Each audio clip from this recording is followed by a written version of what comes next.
Hello, I'm Tech Sergeant Monk, and I'll be highlighting some stars from this last quarter. To begin, I'm going to start with a unique support request. Sometimes a customer has an idea of basic weather parameters like temperature and winds, but does not necessarily know that we can provide more complex or custom parameters. This star deals with military working dog research. A U.S. Army researcher is studying military working dog deaths related to mesenteric torsion in large dogs. This often fatal condition is caused when a canine's intestines twist on itself, shutting off blood flow to the intestines and other tissues, which in turn causes shock, abdominal pain, vomiting, and death.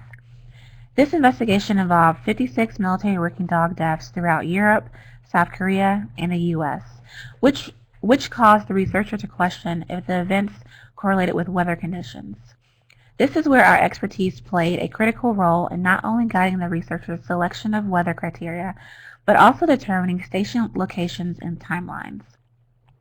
We provided 3 days of forensic data from our archive that included temperatures, barometric pressure, humidity, heat index, and wind chill for 38 locations. This investigation is still ongoing and hopefully will help assess risk and possible mitigation efforts for mesenteric torsion.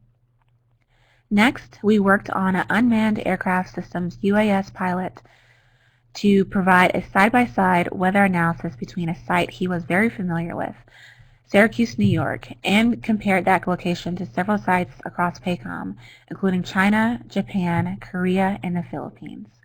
He was interested in understanding how Syracuse UAS flying weather compared to 7 other sites so he could better understand expectations of weather-related attrition rates. We designed a go, no-go stoplight chart that highlights impacts of 10 different criteria. An example is on this slide. This turns out to be a great way to understand the unknown via a known entity like Syracuse.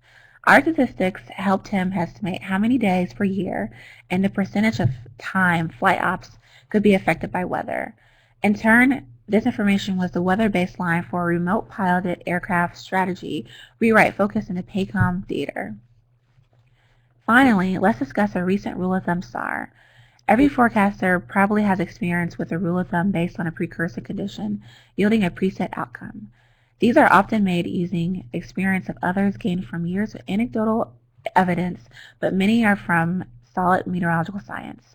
Unfortunately, most rule of thumb of either type, anecdotal or scientific, that we analyze are not valid forecaster tools because some seldom verify at all, while many may occasionally verify, but are often offset sharply by high to very high false alarm rates. Our experience also shows that less than 5% of the thousands of rule of thumb we analyzed over the years have any merit. We recently worked on a rule of thumb star based on upper level pressure gradients that compared 700 millibar height differences between 2 Rocky Mountain locations. It was used to determine an increased probability of surface wind speeds exceeding 25 knots. This type of rule of thumb is very straightforward and easily verified with algorithms. This rule of thumb verification showed that over the last 20 years, with over 240,000 observations, that the rule correctly forecasts onset of strong surface winds about 10,000 times. However, note that it also produced a combined false alarm and missed opportunities almost 45,000 times. This yields a false alarm rate of 70% and missed opportunities, meaning the rule did not trigger yet an event occurred 65% of the time. It's not our position to validate whether a weather flight accepts or rejects a rule like this, but in this case and most others too, other tools, especially the numerical models, likely have a better success rate than a rule of thumb. A weather flight ultimately must determine if they are willing to accept the associated false alarm and missed opportunity rates. A couple things to note. Rule of thumb synaptic-based events like 2 hours after a frontal passage expect certain weather occurrences to happen are essentially impossible for us to study using custom-built algorithms since we deal in raw station data and have no way to analyze charts. Rule of thumb synoptic-based situations need to be developed using eyes on charts and are best left done at a weather flight. Additionally, we can validate a rule of thumb, but we don't have any mechanism to develop them from scratch. These are just a few examples of what our climate analysis team can do to provide you with what data you need. An important thing to keep in mind is that we generally can help you better if we have as much information as possible and we know what you are trying to do.